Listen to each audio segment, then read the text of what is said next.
इस वीडियो के अंदर हम जानेंगे कि इस पूरी कायनात के अंदर आग किस तरीके से काम करती है, असल में आग होती क्या है, इसके पीछे की केमिस्ट्री क्या होती है, इसके पीछे की फिजिक्स क्या होती है और भी बहुत। लेकिन इसके बाद जो होता है, मैंने कहा था ना, अगर वो फ्यूजन जो है वो खतरनाक हो गया तो वो एक सुपरनोवा की तरह फटता है सितारा, और जब वो फटता है तो ये कैटाक्लाज्मिक स्टेलर एक्सप्लोजन होता है, एक ऐसा हॉट प्लाज्मा का ब्लास्ट। क्योंकि आपको ये समझना होगा, कोर कोर का रिएक्शन हो रहा है, एक फ्यूजन हो रहा है, यहां पे कोई केमिकल कॉम्बिनेशन, कोई केमिकल बॉन्ड नहीं बन रहा। याद रखिएगा, केमिकल बॉन्ड चाहे वो आयनिक बॉन्ड हो, कोवेलेंट बॉन्ड हो या कोई भी दूसरे टाइप का बॉन्ड हो, वो इलेक्ट्रॉन के थ्रू बनता है, यानी एटम के अंदर जो इलेक्ट्रॉन रिवॉल्व कर रहे होते हैं उनके थ्रू बनता है। लेकिन न्यूक्लियर फ्यूजन न्यूक्लियाइज के अंदर होता है, उसमें इलेक्ट्रॉन का कोई रोल नहीं है, वो न्यूक्लियस आपस में फ्यूज करते हैं और उनकी एनर्जी बहुत खतरनाक होती है। यानी अब ये समझ लीजिए कि जब एक सुपरनोवा फटता है तो उसके अंदर से 10 की पावर 11 केल्विन निकलती है, 10 to the power 11 kelvin, right. A rebound shock eject outer layer at millions of kilometre per hour, और ये बहुत तेज होता है, heating material to billions of kelvin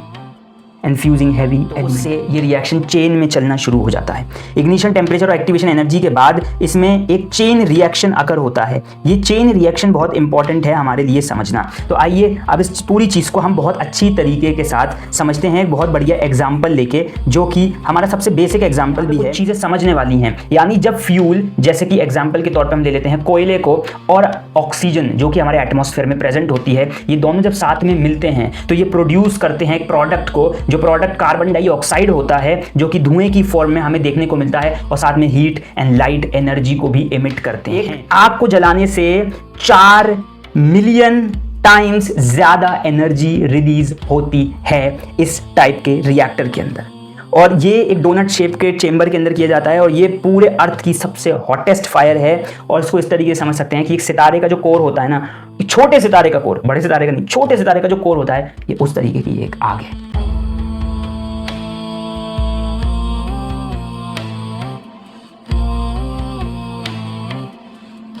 बिस्मिल्लाहिर्रहमानिर्रहीम। सउस्लिही सकर वमा अदराक मा सकर ला तुबकी वला तज़र लव्वाहात लिलबशर। आखिर सकर क्या है और तुम क्या जानो कि सकर क्या है?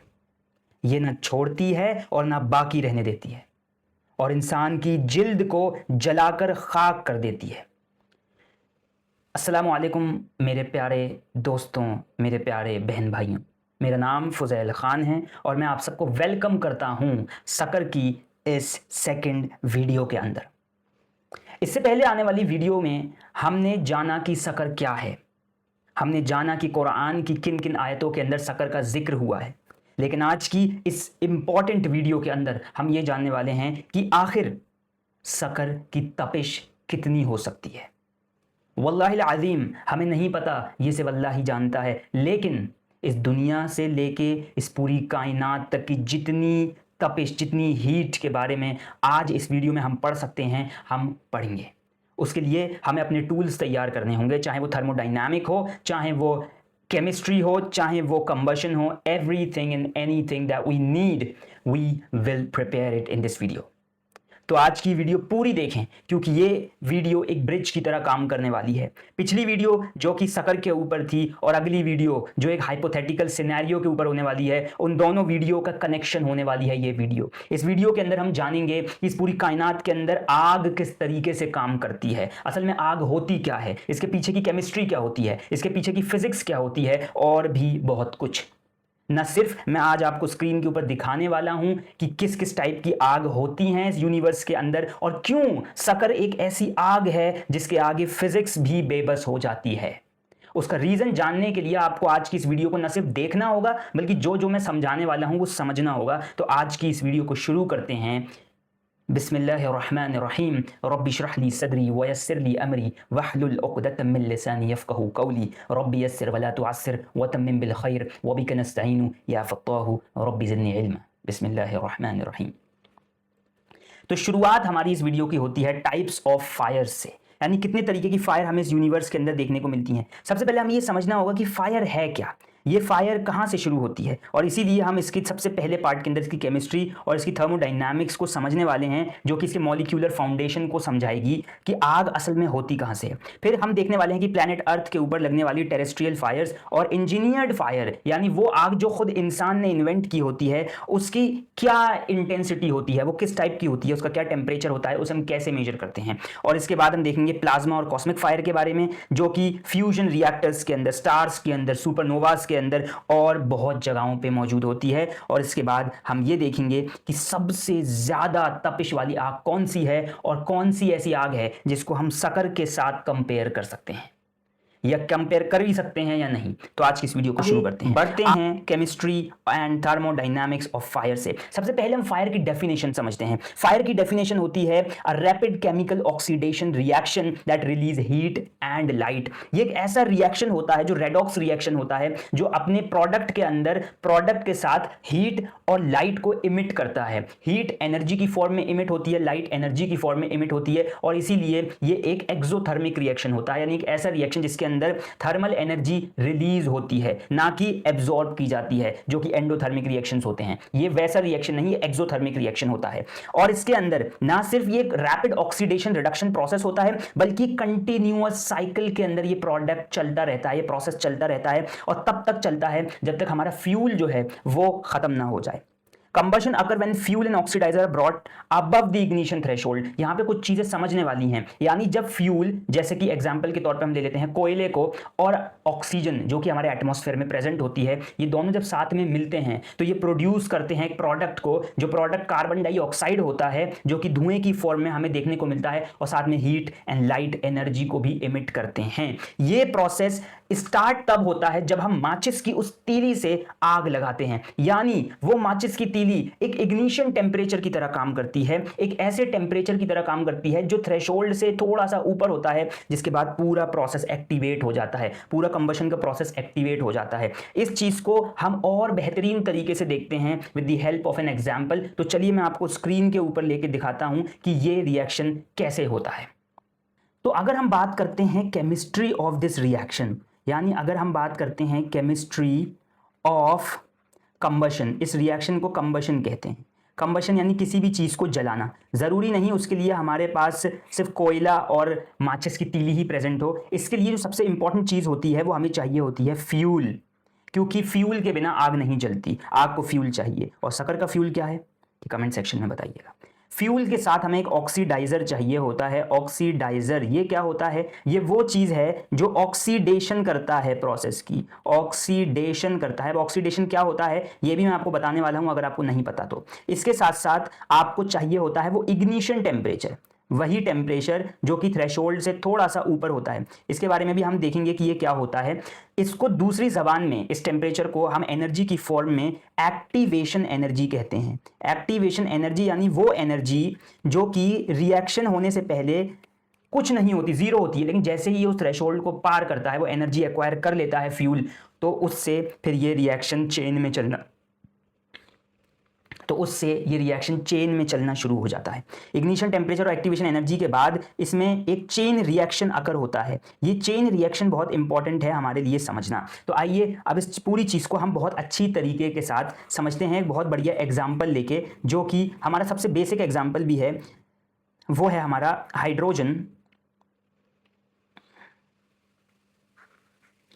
हाइड्रोजन की गैस प्लस ऑक्सीजन की गैस। अब मैं ये मान के चल रहा हूं कि आपने 10 तक तो केमिस्ट्री पढ़ी होगी एटलीस्ट, और ये बहुत बेसिक चीज़ है। यहाँ पे मैं आपको सबसे पहले रेडॉक्स रिएक्शन समझाने वाला हूँ कि रिडक्शन और ऑक्सीडेशन, या जिसे हम शॉर्ट में रेडॉक्स कहते हैं, रेडॉक्स रिएक्शन, जिसके अंदर हमारे पास रिडक्शन आता है और ऑक्सीडेशन आता है। ये इसकी फुल फॉर्म्स होती हैं। एक होता है हमारा रिडक्शन और एक होता है हमारा ऑक्सीडेशन। ये दो रिएक्शन साइमल्टेनियसली काम करते हैं और मिलके बनाते हैं रेडॉक्स रिएक्शन। तो रेडॉक्स रिएक्शन के अंदर सबसे पहले, पढ़ने से पहले मैं आपको ये छोटा सा एग्जांपल लिख के दिखा दूं। इस साइड वाले जो एलिमेंट होते हैं रिएक्टेंट्स कहते हैं। हाइड्रोजन की गैस और ऑक्सीजन की गैस जो कि गैसियस फॉर्म में है, जब ये आपस में रिएक्ट करते हैं तो ये वाटर बनाते हैं। ये एक हाइपोथेटिकल सिनेरियो लिया जा रहा है, क्योंकि नॉर्मल कंडीशन में ये रिएक्शन अकर नहीं होता है।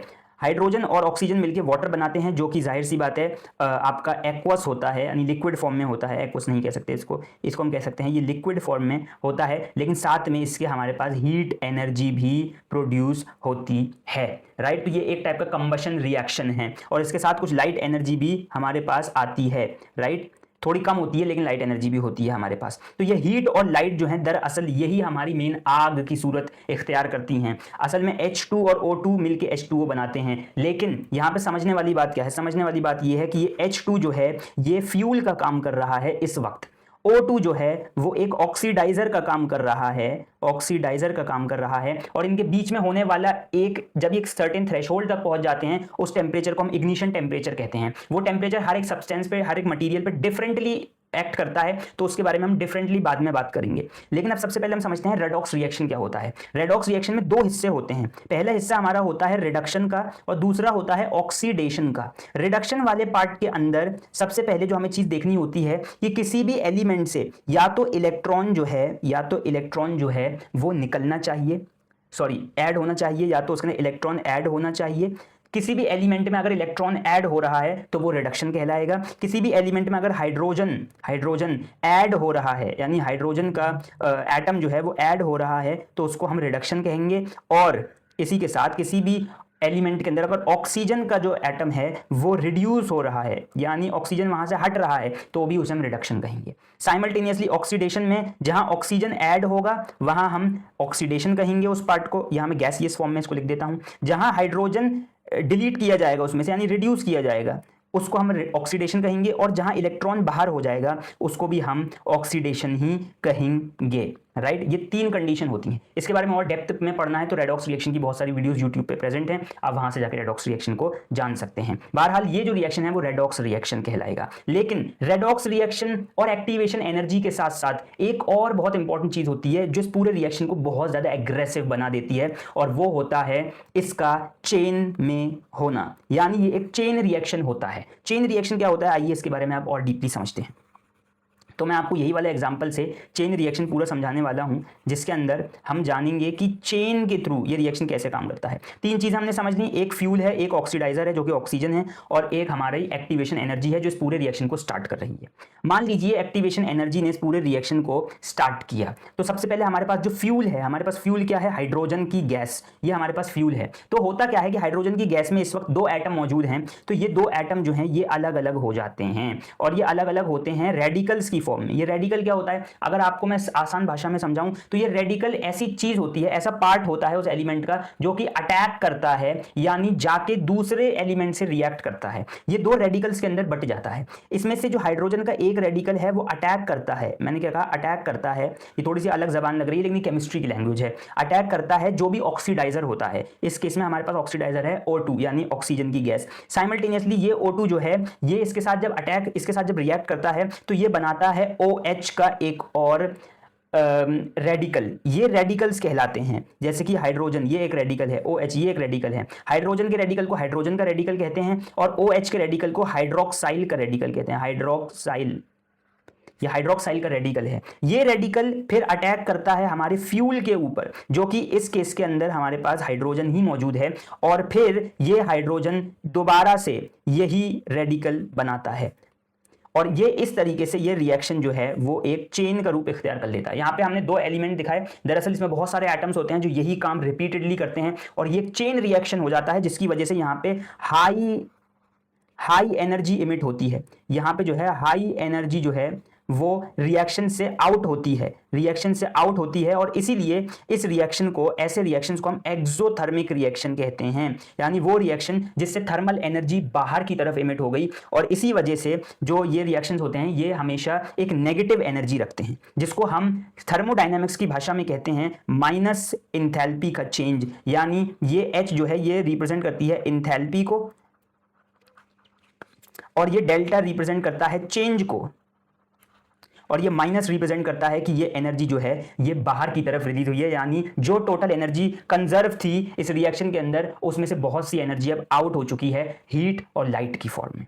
अब मैं आपको एक ग्राफ जरा बना के दिखाता हूं और उस ग्राफ से आपको एक बहुत इंपॉर्टेंट चीज समझने में आने वाली है कि ये रिएक्शन दरअसल कैसे इंथैल्पी को नेगेटिव बनाता है। ये समझना हमें जरूरी है, क्योंकि अगर हमने ये नहीं समझे तो अगली वीडियो हमारे समझ में नहीं आएगी।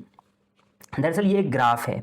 इस ग्राफ के अंदर यहाँ पे हमारे पास टाइम मौजूद है और यहाँ पे हमारे पास चेंज इन इंथैल्पी मौजूद है, यानी इंथैल्पी का चेंज। ये आप क्लास 12, अगर आप इंडिया के अंदर हैं तो आप class 12 chapter number 3 chemical kinetics chemistry के अंदर पढ़ते होंगे अपने स्कूल में, या आपने पढ़ा होगा या अभी नहीं पढ़ा तो आपके पास वो चैप्टर कुछ ही साल में आ जाएगा।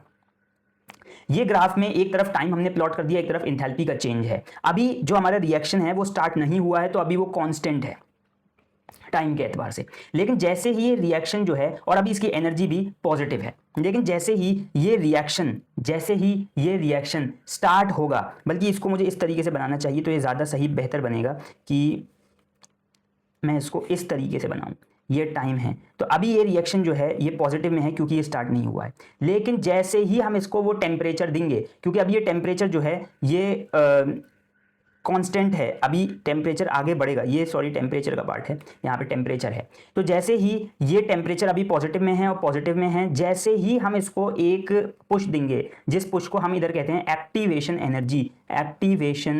एनर्जी या फिर ignition temperature, activation energy ignition temperature जब हम इसे देंगे तो ये अपना वही चेन रिएक्शन जो मैंने अभी आपको समझाया, वो चेन रिएक्शन ये स्टार्ट कर देगा। और जैसे ही ये वो चेन रिएक्शन स्टार्ट करेगा तो धीरे धीरे इसकी एनर्जी जो है वो कम होती जाएगी, और एक ऐसा पॉइंट आएगा जब इसकी एनर्जी पॉजिटिव से होते नेगेटिव हो जाएगी, क्योंकि बहुत सारी एनर्जी लूज कर देगा। और फिर एक पॉइंट आएगा जिसे हम इक्विलिब्रियम कहते हैं। इक्विलिब्रियम के पॉइंट पे ये अपने जो भी प्रोडक्ट हैं वो बना चुका होगा और सारा फ्यूल जो है वो हमारा खत्म हो चुका होगा। अगर एक कंप्लीट कंबशन हुआ, यानी पूरी तरीके से सारा फ्यूल हमारा कंबस्टेबल मतलब जल गया, ऑक्सीडाइज्ड हो गया, तो उसके बाद ये इक्विलिब्रियम की पोजीशन आएगी जहां पे ये रिएक्शन जो है वो कंप्लीट होगा जाके। लेकिन इस पॉइंट तक जो आपका इंथैल्पी का चेंज है, चेंज इन इंथैल्पी, वो नेगेटिव हो चुका होगा। ये इंथैल्पी का चेंज जितना ज्यादा नेगेटिव होगा, रिएक्शन उतना ही तेजी के साथ चलेगा। इसीलिए इसको हम काइनेटिक कहते हैं, यानी ये जितने ज्यादा नेगेटिव होगी इंथैल्पी का चेंज, उतना ही तेजी से आग लगेगी, उतनी ही ज्यादा इंटेंस और तेज आग लगेगी, राइट। आग की जो स्पीड होगी वो तेज होगी। तो आई होप यहां पे आपको ये बेसिक फंडा समझ में आया होगा। अब यहां से आपको क्योंकि कंबशन की वो डेफिनेशन समझ में आ गई कि it's a repeatable process which is a redox reaction and an exothermic reaction as well। और ये एक चेन रिएक्शन होता है जो एक्सोथर्मिक होता है, जो रेडॉक्स होता है, और ये कंप्लीट कंबशन की सूरत में एक्टिवेशन एनर्जी के बाद स्टार्ट होता है और एक नेगेटिव एंथैल्पी का चेंज यानी थर्मल हीट का एक चेंज हमें देता है। अब हम चलते हैं दोबारा से अपनी स्लाइड्स पे और देखते हैं कि ऐसी कौन कौन सी आग हैं जो कितना टेम्परेचर हमें दिखाती हैं इस पूरी कायनात के अंदर, और शक्कर के साथ मिलने वाली ऐसी कौन सी आग है जिसको हम यूज कर सकते हैं। तो आइए चलते हैं। मैंने आपको ये चीज समझाई थी कि केमिस्ट्री में फायर जो है वो एक केमिकल ऑक्सीडेशन रिएक्शन होता है जो बहुत तेजी के साथ होता है। ये एक ऐसा रिएक्शन है जो फ्यूल, ऑक्सीजन और हीट का एक टेट्राहेड्रन शेप बनाता है। ये टेट्राहेड्रन शेप जो है बहुत इंपॉर्टेंट होता है केमिस्ट्री के अंदर, और ये एक चेन रिएक्शन प्रोसेस है जो खुद ब खुद स्टार्ट होता है एक्टिवेशन एनर्जी से और खुद ब खुद प्रोसीड करता है। इसे एक्सटर्नली ज्यादा किसी चीज की जरूरत होती नहीं है। रेडॉक्स रिएक्शन के अंदर आपने बहुत सारे एग्जाम्पल देखे, जैसे कि मीथेन का एक एग्जाम्पल लेते हैं। मीथेन के एग्जाम्पल में CH4 के साथ जब रिएक्ट करता है तो ये बनाता है हमारे पास CO2 2H2O, और इसका इंथैल्पी चेंज मैंने आपको बताया था कि नेगेटिव होता है, जो कि होता है तकरीबन -890.8 किलो जूल पर मोल इसकी एक यूनिट है। इथेनॉल का भी कंबशन, जो कि एक अल्कोहल है जो कि फ्यूल की तरह यूज होता है, वो रिलीज करता है -1366.8 किलो जूल पर मोल, और टिपिकली इसकी रेंज जो है वो ज्यादा है माइनस के अंदर। इसका मतलब ये है कि ये रिएक्शन जो है बहुत तेजी के साथ होगा। जो जितना ज्यादा नेगेटिव में जाएगा, जो जितना कम नेगेटिव में जाएगा, उसका रिएक्शन उतना ही तेजी के साथ होगा। तो इस तरीके से हम ये समझ सकते हैं। एक टिपिकल हाइड्रोकार्बन का जो भी रिएक्शन होता है, हाइड्रोकार्बन मतलब कोई भी ऐसा कार्बन, फॉर एग्जाम्पल कोल ले लीजिए, या मीथेन हो गया, इथेन हो गया, इस टाइप के जो हाइड्रोकार्बन्स कहलाते हैं, ये इसके जो टिपिकल कंबशन होता है, इसकी जो टेम्परेचर होता है वो तकरीबन 1500 से 2000 केल्विन तक का होता है। और एक ऑक्सी फ्यूल टॉर्च जो है, जो कि थोड़ा सा ज्यादा तेज रिएक्शन करती है, वो 3000 केल्विन तक पहुंच सकती है। अब आपको लग रहा होगा 3000 केल्विन, और 3000 केल्विन वाकई में एक ऐसी आग है जो इंसानी जिस्म को जला सकती है, बहुत अच्छी तरीके से जला सकती है। ये हम नॉर्मल आग की बात कर रहे हैं। लेकिन अब यहां पर अगर हम एक और चीज देखें कि बहुत हाई टेम्परेचर के ऊपर कंबशन गैसेस जो हैं वो आयनाइज होती हैं और प्लाज्मा फॉर्म करती हैं। ये एक चीज समझनी जरूरी है कि बहुत ज्यादा टेम्परेचर पे जब कोई गैस आती है तो वो आयनाइज हो जाती है, यानी वो प्लाज्मा फॉर्म कर लेती है, वो एक ऐसा फ्लूइड टाइप की चीज बना देती है जो कि और ज्यादा रिएक्टिव होती है इंसान के ऊपर अगर हम उसे देखें। तो कंबशन मैंने आपको बता दिया किस तरीके से ये काम करता है। ये एक इग्निशन टेम्परेचर से स्टार्ट होता है और वैसे जैसे ही इग्निट होता है तो एक एक्सोथर्मिक रिएक्शन देता है जो कि उस फ्लेम को आगे की तरफ चेन रिएक्शन करने में हेल्प करती है। ये कंबशन जो है वो रेडिकल चेन मैकेनिज्म पे चलता है और ये इसी वजह से जो है हमारी फ्लेम सस्टेन कर पाती है। तो अब हम आगे बढ़ते हैं और देखते हैं कि अर्थ के ऊपर इस टाइप के कितने हैवी कंबशन हमें देखने को मिलते हैं नेचुरल फिनोमिनास के थ्रू, जिसमें से फर्स्ट है टेरेस्ट्रियल फायर, जिसमें वाइल्ड फायर और वॉल्केनिक एक्टिविटीज भी आती हैं। तो सबसे पहले हम वाइल्ड फायर के बारे में पढ़ते हैं। इग्निटेड बाय लाइटनिंग और human activity, wildfire burn a vast area of forest and grassland. Climate change has been a key factor in increasing the risk and extent of wildfire. यहां पे हम ये समझ सकते हैं कि जितना ज्यादा गर्म क्लाइमेट होगा फायर उतनी ही तेज लगेगी, और फायर के अंदर जैसे मैंने आपको बताया था रिएक्शन को स्टार्ट करने के लिए एक एक्टिवेशन सोर्स चाहिए होता है, वो एक ऐसी एनर्जी जो कि उस रिएक्शन को स्टार्ट करेगी, और यहां वाइल्ड फायर के अंदर वो लाइटनिंग की सूरत में हमें नजर आती है, यानी आसमान से जो बिजली गिरती है पेड़ों के ऊपर वो उस एक्टिवेशन एनर्जी की तरह काम करता है। और मैं आपको बता दूं कि ये जो गिरती है एनर्जी इसकी 30,000 सेल्सियस होती है। इसका टेम्परेचर, इस लाइटनिंग का टेम्परेचर जो होता है वो 30,000 सेल्सियस होता है, जो कि बहुत ज्यादा है। और इतना बड़ा इग्निशन सोर्स के बाद ही वाइल्ड फायर जैसी वास्ट फायर लग जाती है, राइट। इसके बाद हम ये भी देखते हैं कि कुछ फायर जो है वो जानबूझ के लगाई जाती हैं वाइल्ड फायर्स, ताकि वो इंसान के लिए एक उस तरीके से जो है फॉरेस्ट की कुछ ट्रीज को हेल्प कर सके, क्योंकि कुछ ट्रीज जो हैं वो फायर से ही चलते हैं। यानी आप यहां देख सकते हैं कि certain pine cones require heat to release seed, यानी कुछ ऐसे पाइन कोन के ट्रीज भी हैं जिनको सीड रिलीज करने के लिए हीट की जरूरत होती है, तो कहीं कहीं आग लगनी जरूरी होती है। तो ये अल्लाह की कुदरत है कि किस तरीके से कहीं कहीं कोई चीज नेचुरली ही उसका हिस्सा है। तो जब हम ये सोचते हैं कि जहन्नम के अंदर इंसान आग में जल रहा होगा तो क्या उसके पास ये नहीं होगा, उसके पास वो नहीं होगा।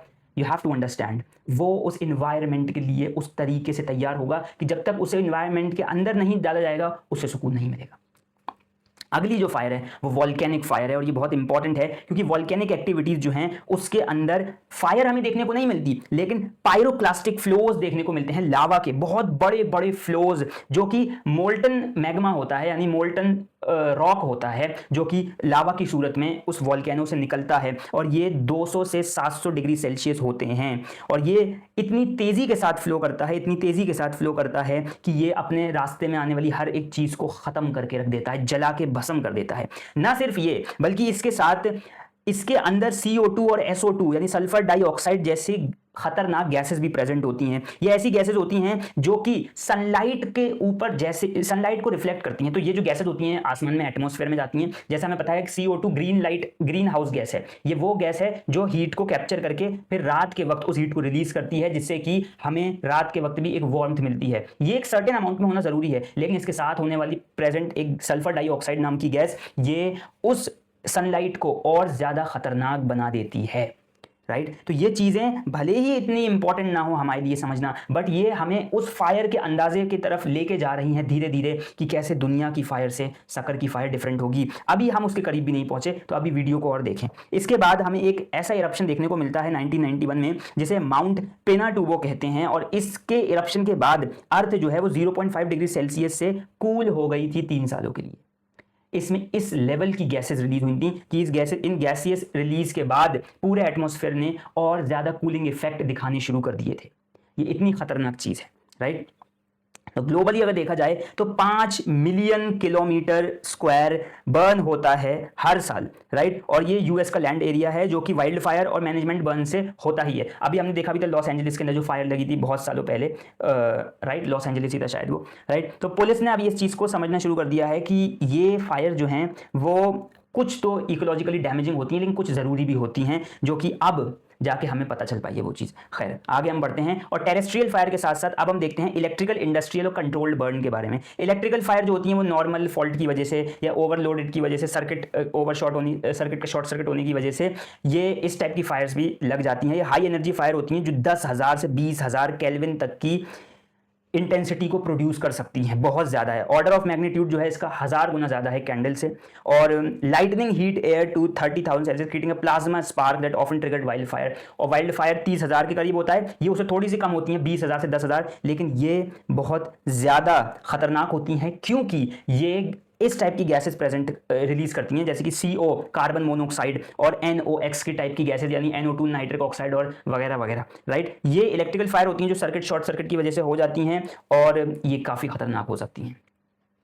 इसके बाद हमारे पास केमिकल और इंडस्ट्रियल कंबशन आता है, जो कि हमारे पास डिफरेंट तरीके से हम इसको रिएक्ट करते हैं, ये हम खुद ही करते हैं इंडस्ट्रियल फायर के अंदर नहीं, बल्कि केमिकल प्लांट्स के अंदर, रिफाइनरीज के अंदर, फैक्ट्रीज के अंदर ये इंडस्ट्रियल फायर खुद ब खुद जो है लग जाती हैं और ये ऑयल गैस या उन सॉल्वेंट्स की वजह से लगती हैं। ये भी लेकिन ज़्यादा घातक नहीं होती। इसके अंदर 1000 सेल्सियस तक की जो है बर्न हमें देखने को मिलता है और इसमें जो मेन एजेंट्स होते हैं वो हाइड्रोजन, मेटल पाउडर और अमोनियम नाइट्रेट टाइप के होते हैं। और इसके बाद हमें मास अमाउंट में CO2, CO, NOx और SO2 मिलता है, यानी भले इनकी इंटेंसिटी कम हो लेकिन एटमॉस्फेरिक लेवल पे बहुत खतरनाक एक अपना जो है असर दिखाती हैं, राइट। तो ये भी इतनी ज़्यादा नहीं है और इन्हें कंट्रोल भी किया जा सकता है। इसके बाद कंट्रोल्ड बर्न होते हैं, प्रेस्क्राइब फायर, जैसे मैंने आपको बताया ही था, ये ह्यूमन जानबूझ के लगाते हैं लेकिन ये लो इंटेंसिटी की फायर्स होती हैं। लेकिन मैं इन सब चीज़ों को आपको क्यों बता रहा हूँ,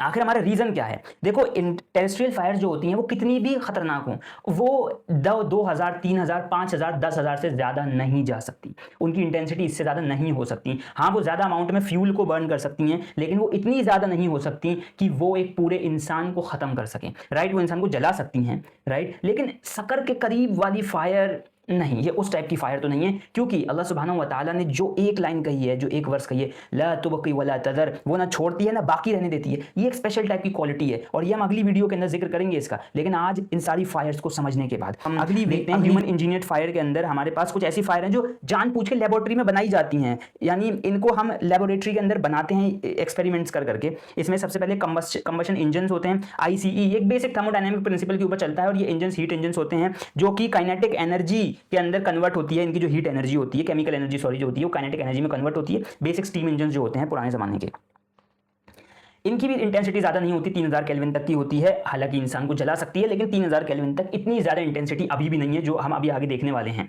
इसके बाद इससे भी निकलने वाली जो गैसेज हैं बड़ी हार्मफुल होती हैं और इसको हम थर्मोडायनामिक से और बैलेंस भी कर सकते हैं, ये उस टाइप का एक सिस्टम होता है। इसके बाद जेट और रॉकेट का प्रोपल्शन, ये वो फायर होती है जो रॉकेट को एक इनिशियल उड़ान देने में मदद करती है, ये भी उतनी ज़्यादा नहीं होती। इसका कोर का टेम्परेचर ही 1800 केल्विन तक का होता है और ये 3500 केल्विन तक पहुंच जाता है। इसमें लिक्विड हाइड्रोजन और ऑक्सीजन होता है जिसके रिएक्शन से इस टाइप की फायर बनाई जाती है। एक स्पेसिफिक स्टेबिलिटी के लिए रॉकेट की बनाई जाती है, तो इसमें भी ज़्यादा पावर नहीं होती, उतनी तो होती है कि रॉकेट को उड़ा दे, लेकिन इतनी पावर नहीं है कि इसको हम शक्कर से अभी कंपेयर कर सकें। इसके बाद मेटलर्जिकल फर्नेसेस, इसमें भी हम ये देखने को मिलता है 2000 सेल्सियस से ज़्यादा नहीं हो सकती। ये वो फर्नेसेस हैं जो कि मेटल्स को पिघलाने में काम आती हैं और इसके अंदर इलेक्ट्रिक फर्नेसेस भी हैं लेकिन इतनी ज़्यादा नहीं।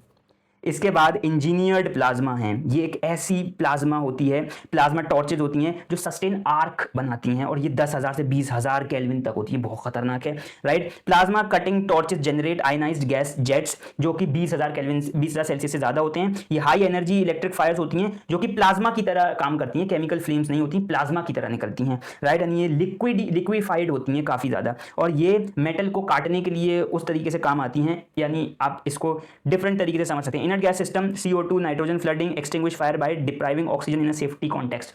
बहुत ज़्यादा खतरनाक आग है ये प्लाज्मा वाली, लेकिन क्या शक्कर के मुकाबले नहीं, शक्कर के मुकाबले ये भी नहीं। अब आप सोच रहे होंगे कि यार आखिर फिर तुम कितनी ज़्यादा आग चाहते हो इंसान को जलाने के लिए। मैं नहीं चाहता, मैं आपको दिखाना चाहता हूँ क्योंकि अभी शुरुआत भी नहीं हुई। Next video would be the final answer कि शक्कर आखिर में है क्या चीज़। शायद और ज़्यादा वीडियोज़ हमें लग जाएं आगे, बट अभी हम सिर्फ उन फायर्स को समझ रहे हैं। इसके बाद समझने वाली बात यह है कि एक्सपेरिमेंटल फ्यूजन रिएक्टर्स भी होते हैं। ये वो हाई एनर्जी फायर्स होती हैं जो प्लाज्मास के थ्रू बनती हैं। इसके अंदर फ्यूजन होता है, किस चीज़ का फ्यूजन? न्यूक्लियाइज का फ्यूजन होता है और न्यूक्लियाई के अंदर बहुत हाई अमाउंट में एनर्जी प्रेजेंट होती है, राइट। ये कोई केमिकल बॉन्डिंग नहीं है, ये फ्यूजन है, हम इसको जानबूझ के डालते हैं। और इसके अंदर सबसे इंपॉर्टेंट फ्यूजन जो है, अब आप इसकी तरह इंटेंसिटी समझिए, ड्यूट्रियम और ट्राइट्रियम, इनको हम हीट करते हैं।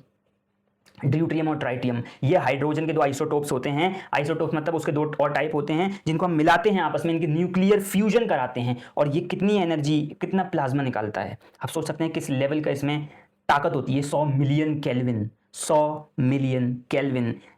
और इससे भी ज्यादा केमिकल फ्लेम्स ये चीज निकालती है इस फ्यूजन को। और इसमें एक चीज नोट करने वाली है, ITER ने ये बताया है कि at extreme temperatures electrons are separated from nuclei and a gas become a plasma. Fusion yields nearly 4 million times more energy than a chemical reaction such as burning coal. एक आग को जलाने से 4 मिलियन टाइम्स ज्यादा energy release होती है इस type के रिएक्टर के अंदर।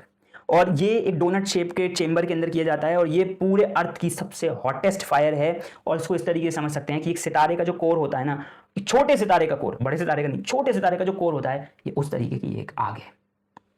इसके बाद प्लाज्मा आर्क और इलेक्ट्रिक फायर बॉल्स आते हैं। ये इस टाइप की है जो कि 10,000 से 20,000 केल्विन की होती हैं और इसकी जो फायर बॉल है वो 30,000 केल्विन की है, 30,000 सेल्सियस की होती है। ये उतनी ज़्यादा तो नहीं जो हमने ऊपर देखी है, लेकिन फिर भी ये बहुत ही ज़्यादा होती है कंपेयर टू जो अभी हमने पीछे आग देखी। और ये फायर बॉल्स जो हैं वो इलेक्ट्रिकल एनर्जी के थ्रू सस्टेन की जाती हैं, ना कि मतलब बनती हैं, ना कि केमिकल फ्यूल के थ्रू। तो ये एक आर्क होती है, यानी ये एक केमिकल से निकलती है ये फायर, राइट। लेकिन अभी तक हमने देखा फ्यूजन रिएक्टर की फायर सबसे खतरनाक है, लेकिन कहानियां खत्म नहीं होती। आगे हम देखते हैं प्लाज्मा और लेजर कटिंग एज टेक्नोलॉजी जो है, इसमें भी हमें देखने को मिलता है कि नॉर्मल जो कैंडल का फ्लेम है, अब यहाँ पे कंपेयर मैं दिखाता हूँ करके, कैंडल की जो फ्लेम है उसकी 1000 केल्विन तक की एनर्जी होती है।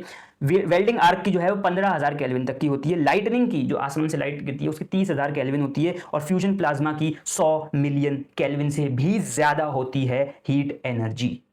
यहां से अब हम आगे बढ़ने वाले हैं और आपके होश उड़ा देने वाले हैं। तो आगे हम पढ़ते हैं कॉस्मिक और एस्ट्रोफिजिकल फायर्स के अंदर। इसमें सबसे पहले न्यूक्लियर फ्यूजन स्टार्स के अंदर जो होता है, स्टार्स जो कि सेल्फ ग्रेविटेटिंग प्लाज्मा बॉल्स होते हैं, जहां पे हाइड्रोजन जो होता है फ्यूज करता है हीलियम के साथ। सब जानते हैं सन की कहानी, सबको पता है। सन का कोर जो 15 मिलियन केल्विन सस्टेन करता है, एक प्रोटॉन प्रोटॉन का चेन रिएक्शन होता है। इसके अंदर हाइड्रोजन और हीलियम ये मिलते हैं और प्रोटॉन प्रोटॉन का चेन रिएक्शन होता है। फ्यूजन के बाद ये रिलीज होती है थर्मल एनर्जी जो कि स्टार के कोर से रिलीज हो रही होती है और ये बैलेंस करती है ग्रेविटी को। Larger stars burn heavier element at progressively higher temperature. Helium का जो फ्यूजन होता है जो 100 मिलियन केल्विन होता है, कार्बन का फ्यूजन जो होता है वो 600 मिलियन केल्विन होता है, और सिलिकॉन फ्यूजन तक ये सारे फ्यूजन होते हैं और ये भारी सितारों के अंदर होते हैं। व्हेन फ्यूजन के क्रीसेस द स्टार में एक्सप्लोड। अगर फ्यूजन जो है वो जरा सा भी अपने उस टाइमलाइन से आगे गया, अपने उस एक्टिवेशन एनर्जी से ज्यादा हुआ, जो भी अगर फ्यूजन के अंदर जरा सी अनसर्टेनिटी आ गई तो स्टार जो है एक्सप्लोड हो जाता है। Stellar fires expand exotic nuclear processes involving plasma at millions of kelvin. ये सितारे के कोर के अंदर की बात हो रही है, वो भी सूरज जैसे सितारे की। और let me just tell you, सूरज कोई सबसे हॉटेस्ट सितारा नहीं है। सूरज जो है वो एक नॉर्मल मेन सीक्वेंस का येलो डॉर्फ है, एक मेन सीक्वेंस का सितारा है, येलो डॉर्फ है। अगर आपको इसके बारे में जानना है तो कमेंट सेक्शन में लिखो, इसके ऊपर भी वीडियो बनाऊंगा। लेकिन इसके बाद जो होता है, मैंने कहा था ना, अगर वो फ्यूजन जो है वो खतरनाक हो गया तो वो एक सुपरनोवा की तरह फटता है सितारा। और जब वो फटता है तो ये कैटाक्लाज्मिक स्टेलर एक्सप्लोजन होता है, एक ऐसा हॉट प्लाज्मा का ब्लास्ट। क्योंकि आपको ये समझना होगा कोर कोर का रिएक्शन हो रहा है, एक फ्यूजन हो रहा है, यहां पे कोई केमिकल कॉम्बिनेशन, कोई केमिकल बॉन्ड नहीं बन रहा। याद रखिएगा, केमिकल बॉन्ड चाहे वो आयनिक बॉन्ड हो, कोवेलेंट बॉन्ड हो, या कोई भी दूसरे टाइप का बॉन्ड हो, वो इलेक्ट्रॉन के थ्रू बनता है, यानी एटम के अंदर जो इलेक्ट्रॉन रिवॉल्व कर रहे होते हैं उनके थ्रू बनता है। लेकिन न्यूक्लियर फ्यूजन न्यूक्लियाइज के अंदर होता है, उसमें इलेक्ट्रॉन का कोई रोल नहीं है, वो न्यूक्लियस आपस में फ्यूज करते हैं और उनकी एनर्जी बहुत खतरनाक होती है। यानी आप ये समझ लीजिए कि जब एक सुपरनोवा फटता है तो उसके अंदर से 10 की पावर 11 केल्विन निकलती है, 10 to the power 11 kelvin, right. A rebound shock eject outer layer at millions of kilometre per hour, और बहुत तेज होता है, heating material to billions of kelvin and fusing heavy element. इस कदर टेम्परेचर बिलियंस ऑफ केल्विन में होता है कि वो ऐसे ऐसे एलिमेंट्स को भी फ्यूज कर देता है आपस में जिनका रिएक्शन ही नहीं पॉसिबल। अब आप ये सोचिए, हीलियम एक नोबल गैस है, लेकिन हीलियम आपस में फ्यूज हो जा रहा है स्टार के कोर के अंदर। तो जब एक सुपरनोवा होगा तो ऐसे ऐसे एलिमेंट जो कि रिएक्ट भी नहीं कर सकते आपस में फ्यूज हो जाएंगे, क्योंकि बिलियंस ऑफ केल्विन इसको मिल रहा है। लेकिन क्या ये आग, ये हीट शक्कर की हीट है? सोचने वाली बात है। आइए देखते हैं। द एक्सप्लोजन एनर्जी जो कि 10 टू द पावर 46 जूल होती है, कितनी ज्यादा है, जीरो लगा के अपने आप चेक कर लो, 10 की पावर में 46, राइट। फार एक्सीड एनी केमिकल फायर, इसके आगे कोई फायर किसी काम की नहीं। The expanding fireball emits intense visible light, इतनी ज्यादा लाइट और radio active glow for weeks. ये सुपरनोवा के एक्सप्लोड होने की बात हो रही है। Remnant like the crab nebula glowing plasma expanding through space, और जो उसके बाद होता है सुपरनोवा के बाद, वो एक नेब्यूला होता है, एक डस्ट और लाइट, और उसमें डिफरेंट स्टार्स पर जन्म देते हैं। लेकिन क्या ये सबसे खतरनाक फायर है? आइए देखते हैं। Gamma ray burst, GRB universe most luminous explosion associated with massive star collapse. जब एक बहुत बड़ा स्टार जो है वो कोलैप्स कर जाता है, न्यूट्रॉन स्टार मर्जर, या फिर कोई दो न्यूट्रॉन स्टार आपस में मर्ज हो जाते हैं। अ GRB emit more energy in second than the sun will in its entire life। ये GRB एक सेकंड के अंदर इतनी एनर्जी इमिट कर सकता है लाइट और हीट की जितनी सन अपनी पूरी जिंदगी में नहीं कर सकता। और मैं माइंड यू, सन का लाइफ स्पैन आप सबको पता है कितना है, तकरीबन 5 बिलियन साल सन को हो चुके हैं, और अभी और बचे हैं जितने भी बचे हैं। पूरी जिंदगी में सन इतनी एनर्जी इमिट नहीं कर सकता जितनी GRB गामा रे बस्ट से एक सेकंड के अंदर हो जाती है, या उससे भी कम है। The fire takes the form of ultra-relativistic plasma jet beamed outward, punching through the star and shock heating surrounding gas to produce gamma rays. Right? The fireball model envisions the expanding optically thick plasma proton and baryons. ये बारियोनिक matter को भी उड़ा के रख देती है, इस खतरनाक किस्म की ये रेज होती है। GRB directed at Earth would inundate us with lethal gamma radiation। और गामा रेडिएशन बहुत खतरनाक होती है माइंड यू, राइट, इतनी खतरनाक होती हैं कि ये अगर अर्थ के ऊपर डायरेक्ट एक की एक रे भी आ जाए तो ये हमारा काम तमाम कर सकती है। इसके बाद क्या है? अब इसके बाद क्या है? Acceleration disk and plasma nebula. ये वो नेब्यूले होते हैं, gas spiralling into a black hole form an accretion disk heated by friction and compression. NASA reports infalling gases can reach 12 million Kelvin in X-ray binary disk, and corona above can even be hotter, billions of Kelvin. Emitting hard X-rays। ये वो gas हैं जो कि एक black hole के around जो हैं वो उसकी जो हॉराइजन है, उसकी जो एक्रीशन डिस्क है उसके अराउंड जो है जाती हैं। ये इतनी एनर्जी इमिट करती है कि अगर आप देखें तो खाली बाइनरी जो रेज होती हैं, बाइनरी डिस्क के ऊपर जो नासा ने मेजर किया है एक्सरे, वो 12 मिलियन केल्विन तक गई हैं, 12 मिलियन सेल्सियस तक गई हैं। लेकिन इसका कोरोना यानी इसका जो कोर है वो और खतरनाक बिलियंस ऑफ केल्विन की एनर्जी इमिट करता है, इमिटिंग हार्ड एक्स रेज। अभी गामा रेज की बात हुई थी ना, एक्स रेज उससे भी खतरनाक है। Active galactic nuclei power plasma jet moving near light speed. और ये इतनी खतरनाक गैलेक्टिक न्यूक्लियाई, गैलेक्टिक यानी इतने बड़े बड़े पावर प्लाज्माज, जो न्यूक्लियस जिनका पूरी पूरी गैलेक्सी के बराबर होगा, वो स्पीड ऑफ लाइट से मूव करते हैं। Planetary nebula and supernovas remnant are glowing shells of ionised gas. Even the intergalactic medium in galaxy cluster is a million degree gas shining in X rays. इसका अंदाजा आप नहीं लगा सकते और मैं नहीं लगा सकता, इतनी डीप चीज है, राइट। ये इस टाइप की एनर्जी है जो एनर्जी हम देखने के काबिल भी नहीं है। Magnet are produce giant flares of electron positron plasmas. अब ये बहुत डिफिकल्ट इसकी फिजिक्स और केमिस्ट्री है इसके पीछे की, लेकिन ये समझ लीजिए कि अभी भी मैं यही कहना चाहूँगा कि, और मैं अपनी बात पे बरकरार रहना चाहूँगा, और मैं चाहता हूँ कि आप इस वीडियो को एंड तक देखें और नेक्स्ट वीडियो भी देखें, क्योंकि अभी भी अल्लाह ताला जो कहते हैं ला तुबकी वला तज़र, वो ना छोड़ती है ना बाकी रहने देती है। ये आग चाहे कितनी ही ज़्यादा हो, बिलियंस एंड बिलियंस केल्विन की हों, ये उस आग की बराबरी नहीं कर रही है, नहीं कर रही है। कहीं ना कहीं कुछ फेलियर है इन सारी आगों को। ये सब नेचुरल आगे हैं, इसको हम झुटला नहीं सकते, लेकिन इनके पीछे भी कुछ और है जो हमें समझना होगा। अब और एक चीज़ देखते हैं कि ऐसी फायर जो एक्सट्रीम कंडीशंस के अंदर लग सकती हैं। फायर जो होती है ना, वो माइक्रो ग्रेविटी फ्लेम्स के बारे में बात कर रहे हैं। फायर जो होती हैं वो लो ग्रेविटी के अंदर डिफरेंट तरीके से एक्ट करती हैं। अर्थ के ऊपर हॉट गैसेज जो हैं वो ऊपर जाती हैं और कूल हो जाती हैं जैसे ही वो आसमान में जाती हैं, giving flames their conical shape, right. Flames को कोनिकल शेप देती हैं वो इस टाइप से, ऐसे करके, क्योंकि वो ऊपर की तरफ जाती हैं, right. In microgravity buoyancy is negligible, so flames become spherical और डिफ्यूज। माइक्रो ग्रेविटी के अंदर यही वाली फ्लेम जो हैं वो स्फेरिकल हो जाती हैं या डिफ्यूज हो जाती हैं। नासा के एक्सपेरिमेंट्स ये बताते हैं कि low momentum flames tend to be rounded और इवन स्फेरिकल, यानी वो ऐसे ऊपर की तरफ नहीं जाती, वो एक स्फेरिकल शेप बना लेती हैं। ठीक है ना। इसका टेम्परेचर जो है वो स्लाइटली लोअर होता है क्योंकि यहाँ पे लिमिटेड ऑक्सीजन का फ्लो होता है और सूट फॉर्मेशन जो होती है वो डिफरेंट होती है, राइट। तो माइक्रो ग्रेविटी जो है वो हमें कूल फ्लेम्स की स्टडी करना सिखाती है। एंड माइंड यू, जब मैं कहता हूँ कूल फ्लेम्स, तो कूल फ्लेम्स भी एग्जिस्ट करती हैं जहन्नम के अंदर, कभी और बात करेंगे उसके बारे में, right. Producing CO and formaldehyde even after visible flame extinguished, ये एक टाइप की फ्लेम होती है, राइट। जो माइक्रो ग्रेविटी जो हमें पता चला है कि एक्सपेरिमेंट से हमें ये पता चली है। इसके अलावा लो ऑक्सीजन और एक्सोटिक एटमॉस्फेयर्स भी होते हैं, यानी combustion generally require oxidiser, oxygen की जरूरत होती है, लेकिन नियर जीरो एनवायरमेंट के अंदर जहाँ पे ऑक्सीजन जीरो होती है, earth like fire can not occur. जहां पे ऑक्सीजन है ही नहीं वहां फायर कैसे होगी। सम मेटल्स जैसे मैग्नीशियम और जिरकोनियम है, ये बर्न होते हैं स्पॉन्टेनियसली इन CO2 और नाइट्रोजन बाय रिड्यूसिंग देम। अब हैरानी की बात यह है, अल्लाह सुब्हानहू व तआला की कुदरत है कि मैग्नीशियम और जिरकोनियम टाइप के जो मेटल्स होते हैं ये CO2 के अंदर स्पॉन्टेनियसली उससे ऑक्सीजन लेते हैं, मैंने बताया था रिडक्शन ऑक्सीडेशन का प्रोसेस होता है, या नाइट्रोजन से ऑक्सीजन लेते हैं और उससे फिर ये रिड्यूस होते हैं, यानी फिर ये उससे अपनी फायर बनाते हैं। फ्लोरीन गैस और chlorine tetrafluoride are extremely oxidizer, extreme oxidizer ignite almost any material in inert atmosphere. ये स्टेप के मटेरियल हैं फ्लोरीन और क्लोरीन गैस, जो कि बहुत खतरनाक किस्म के ऑक्सीडाइजर्स होते हैं, और ये इनर्ट एटमॉस्फेयर के अंदर भी, यानी जहां ऑक्सीजन ना भी हो वहां पे भी आग लग सकती है।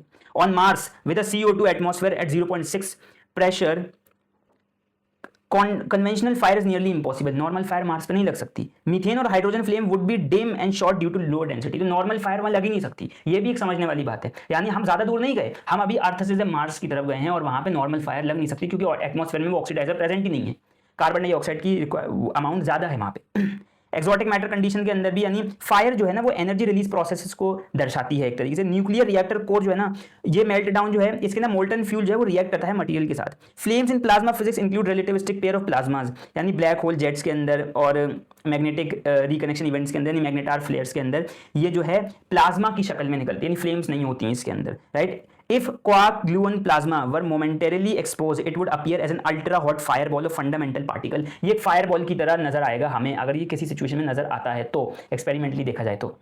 ये नॉर्मल फायर की तरह, फ्लेम की तरह हमारे लिए काम नहीं आने वाला। दीज सिनेरियोज आर स्पेक्युलेटिव, ये सिनेरियो स्पेक्युलेटिव है, लेकिन ये हमें एक आइडिया देते हैं कि हॉट प्लाज्मा और किस तरीके से सारा काम होता है प्लाज्मा का।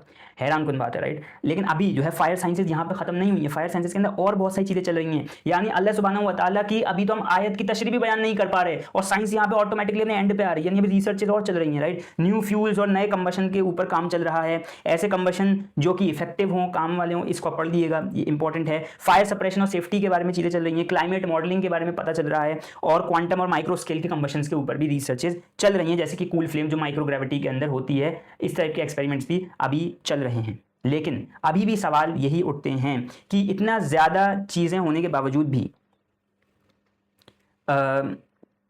क्या हम उस फायर को कनेक्ट कर पाए, ये तो कुछ सवाल है। जैसे कार्बन न्यूट्रल कंबशन क्या हो सकता है, एस्ट्रोफिजिकल बर्निंग फ्रंट्स की न्यूक्लियर, ये हमारे लिए ओपन क्वेश्चंस हैं कि how do nuclear bring fronts propagate in supernovas flame versus detonation, what is the role of magnetic field in magnetar flaring और other extreme astrophysical fire events, बहुत सारे event जो होते हैं, extreme condition of combustions, right, और fire climate feedbacks.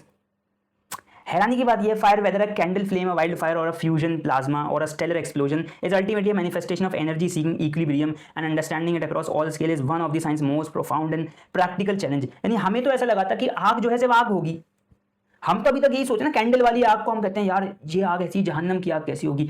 Wait a minute, जहन्नम की आग जैसी होगी वो होगी, वो हम अगली वीडियो में उस तक पहुंचने की कोशिश करेंगे, ऑल्दो वहां पे भी बहुत सारी चीजें ब्रेक होने वाली हैं। नेक्स्ट वीडियो को गना भी मोर फिजिक्स हैवी, वहां पे और हम चीजें ऐड कर रहे होंगे, रेडिएटिव फ्लक्स के बारे में, ब्लैक बॉडी रेडिएशंस के बारे में, और समझ रहे होंगे कि कैसे ला तुबकी वला तदर होने वाला है जहन्नम के उस हिस्से के अंदर, जिसको सकर कहते हैं। ये बहुत खतरनाक चीज है, ये हम कितना भी इमेजिन कर ले हम नहीं कर सकते, क्योंकि अल्लाह ने कह दिया वो मैं अदराक मा सकर, और तुम क्या जानो कि सकर क्या है। बट मैं सिखाना ये नहीं चाहता कि हमें जहन्नम को इमेजिन करना है और देखना है, हमें साइंस से निकाल के, ताकि हमें पहले ही पता चल जाए। Who cares, right. मुझे जहन्नम नहीं जाना, मैं नहीं जाना चाहता जहन्नम, तो मैं क्यों आगे आपके बारे में स्टडी कर रहा हूँ, राइट। मैं क्यों सोच रहा हूँ उन कंडीशंस को सोचने, क्योंकि वो चीज हमें इस दुनिया की हकीकत दिखाती है, इस कायनात की हकीकत दिखाती है, right. From a very little candle flame to the most explosive explosion of a supernova और a magnetar collision of whatever it is, जो बिलियंस ऑफ केल्विन की एनर्जी हीट रिलीज कर रहा है वर्सेस जो हजारों केल्विन की हीट एनर्जी रिलीज कर रहा है, इनके बीच में भी सकर हमें कहीं नहीं मिल पा रही, क्योंकि उसका काम सिर्फ हीट एनर्जी रिलीज करना है, कंबशन को पूरा करना नहीं है। उसका काम है ला तुबकी वला तदर, उसका काम है ना वो छोड़ेगी ना वो बाकी रहने देगी। उसकी तपिश जब हमारी बॉडी पे पड़ेगी तो हमारी बॉडी जिंदा भी नहीं रह पाएगी और मर भी नहीं पाएगी। What sort of state is this, कैसा हाइपोथेटिकल सिनेरियो है। And let me just tell you, अगली वीडियो के अंदर तैयार रहिएगा, हाइपोथेटिकल सिनेरियो लेके आ रहा हूं। That hypothetical scenario would gonna change your life, would gonna change how you think about science, how you look at it.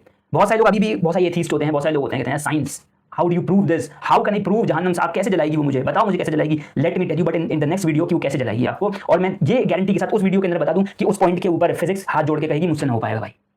Late me tell you, chemistry कहेगी मुझसे नहीं हो पाएगा, बायोलॉजी कहेगी ये इंपॉसिबल है, बट अल्लाह सुब्हानहू व तआला ने कहा वमा अदराका मा sucker, which is true in its every bit.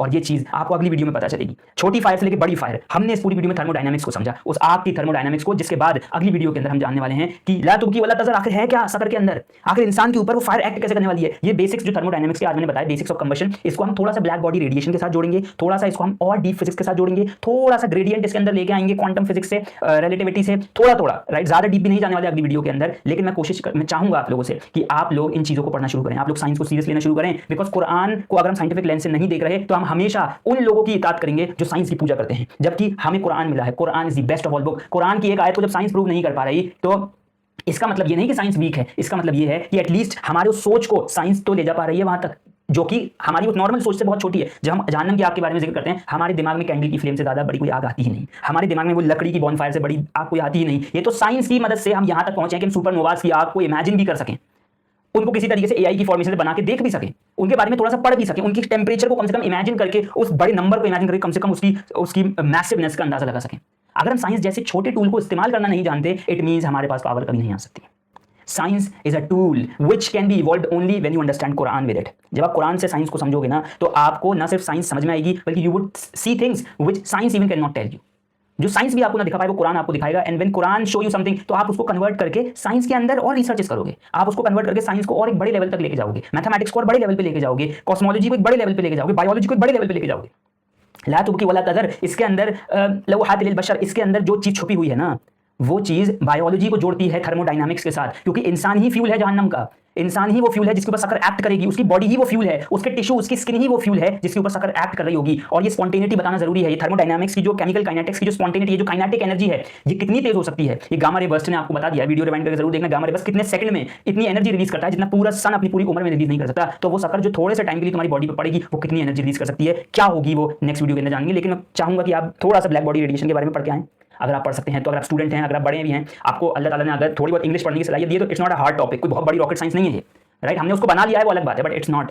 थोड़ी सी ब्लैक बॉडी रेडिएशन के बारे में पढ़ के आए, थोड़ा सा रेडिएटिव फ्लक्स के बारे में अगर पढ़ सकते हो, रेडिएटिव फ्लक्स के बारे में पढ़ के आना, और इसके साथ साथ थर्मोडायनामिक्स के बेसिक लॉज जो होते हैं उनके बारे में अगर आप पढ़ के आएंगे, everything will gonna be clear. क्योंकि अगली वीडियो के अंदर, ये प्रॉबेबली 1-2 वीडियो में शायद मैं उसको डिस्ट्रीब्यूट करूं, पार्ट्स में डिवाइड करूं। I would gonna show you how to break the backbone of science.